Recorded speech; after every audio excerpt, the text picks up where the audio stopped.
I'm an environmental earth science student at the University of Alberta. Hi, I'm Beth. I'm a biological science major at the UofA. Jessica and I would like to teach you a little bit about permafrost, its decline, what the cause is, what will result from it, and how it's going to affect each and every one of us. So let's start with a little bit about what permafrost is. Permafrost is ground that has been frozen for 2 or more years. 2 years is a long time. Yes, in fact, actually most of it's been frozen for thousands of years. This frozen layer of sediment is overlain by an active layer of sediment that is of a warmer temperature. This is due to being more directly affected by the atmosphere. So how exactly does frozen ground have anything to do with global warming? Let's start with an explanation on global warming and its effect on Earth's average temperature. Global warming describes the out-of-the-norm temperature increase that has occurred on a global scale. Now, more than ever, this increase has become evident. In the last 50 years, this rate of temperature increase has doubled. Doubled? Let me get my bathing suit. Woo! Okay, wait. Before you head to the beach, there are some things that you need to consider. You need to look at where you're heading. This is your beach.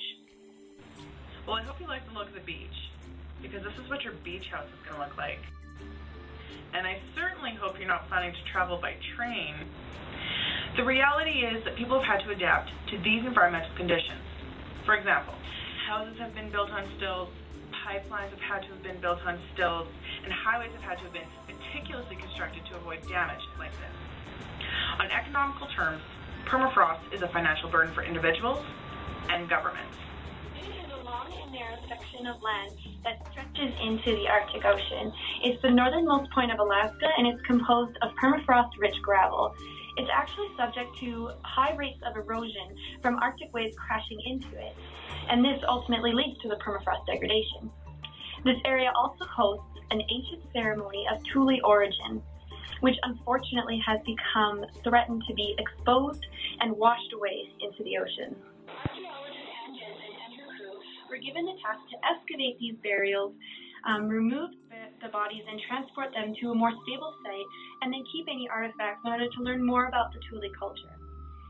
The grave goods mainly consisted of hunting gear like knives, harpoon heads, which actually had a lot of neat engravings and came in various sizes, and also seal scratchers, which were used to scratch the ice in order to lure in seals for the kill. Polar bear and caribou fur were also observed in these sites. No pictures of human remains were allowed to be available for the general public, but here is a really neat picture of one of the wooden coffins. The remains are carbon-14 dated, and this yielded burial dates of 810 to 1620 AD. Teeth caps were also created, and a local dentist noticed that the dental structure of these ancient people had striking similarities to his current patients. This information, along with DNA extracted from rib bones, can actually be used to reconstruct lineages between these ancient Thule people and current residents. Human remains aren't the only species found in permafrost. Permafrost is actually great at preserving animals for thousands of years. Dan Mann and Pam Groves are biologists from the University of Alaska, and they found a 40,000-year-old bison. These remains still had hair and bristle preserved that contains DNA. They believe this animal was 12 years old when it died. It was caught in quicksand, sunk to the bottom of the river, and has been buried ever since. Dwayne Froese from the University of Alberta also made a significant discovery. He found a horse fossil in permafrost near the Yukon gold mine. DNA was extracted from the preserved collagen and blood proteins to yield an age of approximately 700,000 years. This is the oldest horse genome now on record. These ancient DNA molecules practically break the rules of DNA decay. Dwayne actually was kind enough to sit down with us to discuss a few of his thoughts on permafrost. Hello, I'm here with Dwayne Froese, a University of Alberta professor, and he's also a researcher in northern environmental change, which also is linked with permafrost. So Dwayne, please tell us about where your research is conducted and what kind of conditions you're exposed to. Okay, so most of my research is in northern Canada and Alaska. So this is the area primarily of what we call discontinuous permafrost, where maybe somewhere around 50 or 90% of the area is underlain by permafrost. That's most of what I work on. And why is melting permafrost a concern in this area? Well, there's two big things, perhaps three. when we look at it. So melting permafrost or thawing of permafrost is usually the term we use, just that the ground's getting warmer and perhaps it's thawing, is a concern perhaps most notably for communities, infrastructure, because of essentially there's a lot of ice within the ground, and so that ice takes up sort of space within the ground, a lot of the pore space within sediments and things. And so when that thaws, it loses its structural integrity or how solid it is, so it goes from being something that's almost like concrete to essentially mud. And so that's a big problem if you have communities built on that, schools, roads, all kinds of different infrastructure. So that's probably the most immediate sort of human concern with permafrost. The second one is sort of the ecological impact, so the things that happen, the changes that are happening in the environment because of thawing of permafrost. And so this can be the changes that happen because of differences in hydrology or how the water moves across these areas, or changes in vegetation or the animals that use those surfaces, or even the people who are, have economies or sort of traditional lifestyles based on using that kind of a landscape. And so that's a second really fairly major concern. And the third one is a longer term concern. So one of the big things with permafrost is that it hosts a lot of carbon. So there's very low rates of decomposition and sort of degradation of carbon within northern areas because it's cold, the seasons are short, so the seasons for microbial communities to be in, to attack this stuff or even exposed to oxidation, those kinds of processes, is relatively short. So what happens is a lot of northern areas have a lot of carbon in them. And so the upper meter of carbon across the permafrost zones has, on the order of perhaps 100 or a few hundred gigatons of carbon, so getting close to, a third, maybe a quarter of the amount of carbon that's in our Earth's atmosphere. And if we go deeper than that, we actually get into many hundreds of gigatons of carbon, so we get to volumes of carbon that exceed the amount of carbon that we have in the Earth's atmosphere. And so one of the big things is that these areas could essentially switch from being areas that are carbon sinks or areas where carbon is being stored long term to carbon sources where essentially this carbon can be available to decomposition and release to the atmosphere, either from microbes or oxidation, all kinds of processes. And so the worrisome is that this other kind of side of the bit is that we can move to this sort of carbon source and ultimately become a positive feedback with global warming and release because of that. So, those are kind of probably the three big scientific concerns and both human concerns we have with permafrost. What do you think Canadians can do to slow down or reverse these effects? The big thing we see is the world's getting warmer. We have to get used to a warming world. Most of the climate models show us, even if we completely shut off use of fossil fuels, that we have decades to centuries to millennia of impact of that before we have impact.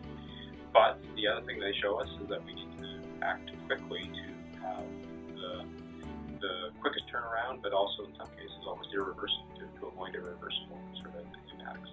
And so I think what it tells us is that we need to move quickly. We need to put pressure on politicians to sort of push us towards some kind of economy that's less fossil fuel dependent. That's a big undertaking. There's things we can do in our own lives to reduce our carbon consumption. And, and I think all of those activities collectively will have a positive impact. And I think the big thing is we need to educate people more. And it's kind of a bit of a cliche, but I think as people understand that, as students and as sort of interested people get engaged in these topics, where they can bring that message out to broader communities, go back to their hometowns, and they can talk to the Rotary clubs, and they can talk to people in the community. I think that can have a big impact. According to NASA's Earth Observatory, we may be destined to continue on an exponential temperature increase pattern if we fail to limit the emission of greenhouse gases. Now let's discuss how the melting of permafrost contributes to the greenhouse gas emissions. Primary gaseous compounds that carry out the greenhouse effect when emitted into our atmosphere are nitrous oxides, methane, and carbon dioxide, just to name a few. So guess what's stored in permafrost? Carbon dioxide and methane. Not only is it just stored in this frozen ground, but from reading the policy implications of warming permafrost report issued by the United Nations Environment Program, turns out that permafrost carries approximately twice the amount of carbon that we currently hold in our atmosphere. The methane from the atmosphere collected or absorbed over thousands of years have been held within a stable form, but now it's no longer stable and is being released into our air. Here's where it gets worse. As the Earth warms, permafrost melts, releasing methane and carbon dioxide, further contributing to the Earth's rise in temperature. Now we've entered a positive feedback loop. We have an idea with what's happening, so what's the prognosis? What will happen if we do not change the path that we're on? The United Nations Environment Programme's current model illustrates a 59% loss in near-surface permafrost by the year 2100, with the remainder experiencing much deeper active layers that will eventually thaw. This could result in an increase of global temperatures of 6 degrees Celsius. These changes in temperatures are most amplified in the Arctic. This is due to something simply called Arctic amplification. With decline in sea ice and snow cover, there's a decreased amount of heat reflected back into the atmosphere and thus results in a faster rate of temperature increase. Permafrost has become subject to a lot of different stresses, but that doesn't mean that it can't recover. For example, up in Alaska, during 1971, a Wickersham fire burned over 6,313 hectares of black spruce forest, and that was growing over top of permafrost soil. A fire line was constructed to prevent spreading of these flames. It needed to be 113 kilometers long and 25 meters wide, and building this massive fire line required removing a lot of the organic layer on top of the permafrost, and so with it being exposed, the permafrost started to melt. Leslie Bierek, a former professor at the University of Alaska, and his associates took annual thaw depth measurements over a 36-year period. Thaw depth is the amount of permafrost soil that will thaw each summer. This is also known as the active layer. These measurements were taken at the burned, unburned, and fireline sites. Throughout the study, the unburned area maintained a relatively constant thaw depth of about 45 centimeters, while the burned site and the fireline site experienced quite variable, but overall thicker thaw. For these sites, the thaw depths increased during the first 25 years overall, reaching a maximum depth of 3 meters, which is 6 times greater than the average unburned site thaw depth. However, an upper layer of seasonal frost remained frozen about 17 years after the fire, creating patchy permafrost. This new layer of permafrost had only a 90-centimeter thaw depth. At first, there was a layer of unfrozen ground between the new layer and the original, but this gap was closed by 2006, yielding complete continuous permafrost and return to the pre-fire thermal conditions. We hope that you enjoyed our presentation. In today's world, there's too much of a focus on torquing and not enough on permafrost and its significant contributions to global warming. I'm sure you can appreciate the information that we've shared with you, and we hope that you understand that these fundamental issues of global warming, such as the melting of permafrost, can take another path other than the one that we're already on. Dwayne Frost mentioned that reducing our fossil fuel emissions will not reverse these effects immediately, but the less actions we take, the more damage we will see.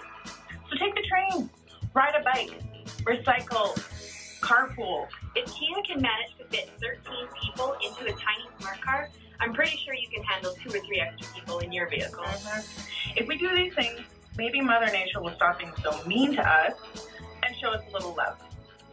Each everyday decision that we make, a greater difference will be made, and it will reduce the atmospheric pollutants in the future. And remember, You have a voice, and you have a choice.